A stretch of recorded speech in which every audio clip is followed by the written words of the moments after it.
This is Democracy Now!, democracynow.org, the War and Peace Report. I am Amy Goodman. We're broadcasting from Charleston, South Carolina, outside the historic Emmanuel AME Church, where 9 African-American worshipers were gunned down on June 17th as they attended Bible study. Just minutes ago, state troopers brought Reverend Clementa Pinckney's casket down the steps into a hearse. His funeral is being held just blocks from here at College of Charleston, with President Obama delivering the eulogy. The church shooting suspect, Dylan Roof, is now jailed next to Officer Michael Slager, the policeman who shot and killed unarmed African-American Walter Scott earlier this year in nearby North Charleston. To talk about the impact of last week's massacre on the Black Lives Matter movement, we are joined right now by Muhyiddin Debaha, an organizer with Black Lives Matter Charleston. Welcome to Democracy Now! It's great to have you with us. As we are broadcasting, you saw the casket of Pastor Pinckney being brought down the stairs. Your thoughts today? Yeah, the victimization, being terrorized, the impact is always the same. When we're being terrorized as a community for the last 400 years, it doesn't matter whether it's condoned by the state or it's not condoned by the state. The impact on the community is feeling victimized. And so as I watched that casket go, I just was shaking my head, like, when will this end and how will it end? You know, we last talked to you when Walter Scott was killed. Can you talk about what happened then, the actions you were taking then, and how you connect it to what has just taken place, this slaughter in, well, it used to be one town, North Charleston and Charleston, now it's two. Yeah, so again, it's the same impact upon the community, whether it's condoned by the state-sponsored violence in Walter Scott's case, or whether it's not condoned by the state, the impact is still the same. White supremacy is still ruling and controlling our lives in certain ways that policies, practices, and procedures really make up and dictate the way that we live our lives, and it's enforced by law.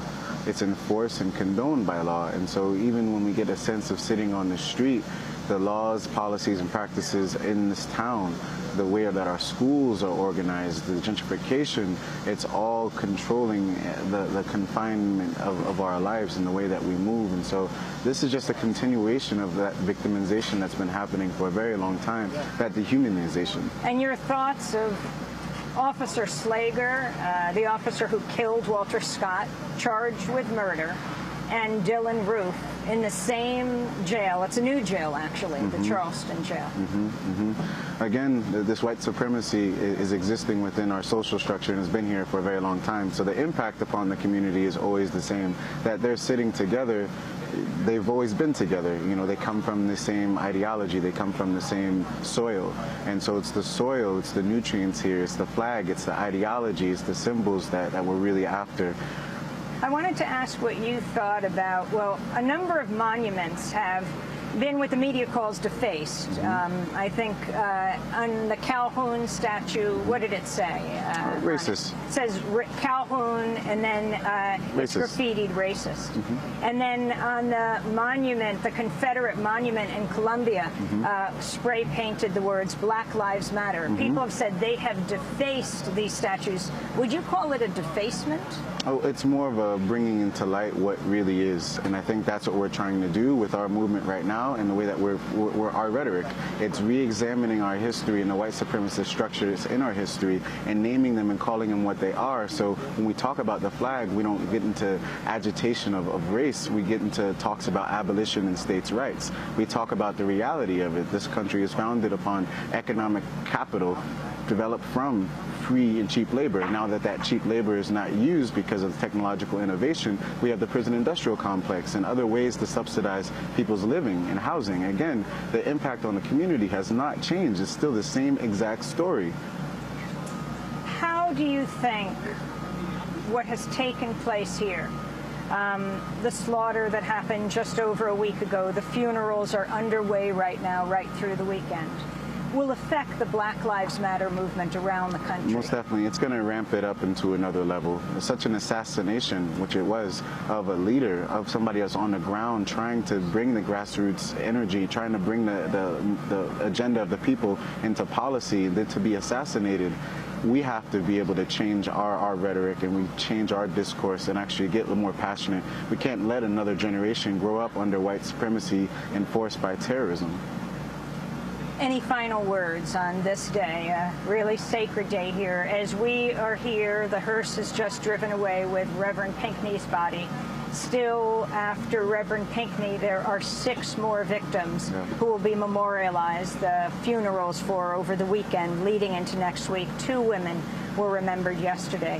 Your final thoughts about your activism and what your plans are, what you want to see happen? For sure. So the discourse has to be uplifted and the ground forces have to become more real. This is not a show. This is not something that just happens. This has been happening to our community. The impact on our community has been for hundreds of years. We've been terrorized for hundreds of years. So this isn't new. Unfortunately, our reaction is not anything novel. We have had to sit and pray and say, oh Lord, please bless us, please protect us. But now it's no more. Now that we have to turn a page in this chapter, it's not working. Kevin Alexander Gray, our guest before, when I said we're broadcasting from the heart of the Confederacy, he says, no, you've got it wrong. Atlanta is the heart of the Confederacy, and South Carolina is the soul of the Confederacy. This is true. Well, we are here, and so if we're going to fight this battle, this is the first shots of the Civil War that have just been fired. Literally, this is a generation that is not going to raise our children within this white supremacist structure. Something is going to change. As Minister Farrakhan says, it's justice or else. Well, I want to thank you, Muhyiddin Dabaha, organizer with Black Lives Matter Charleston.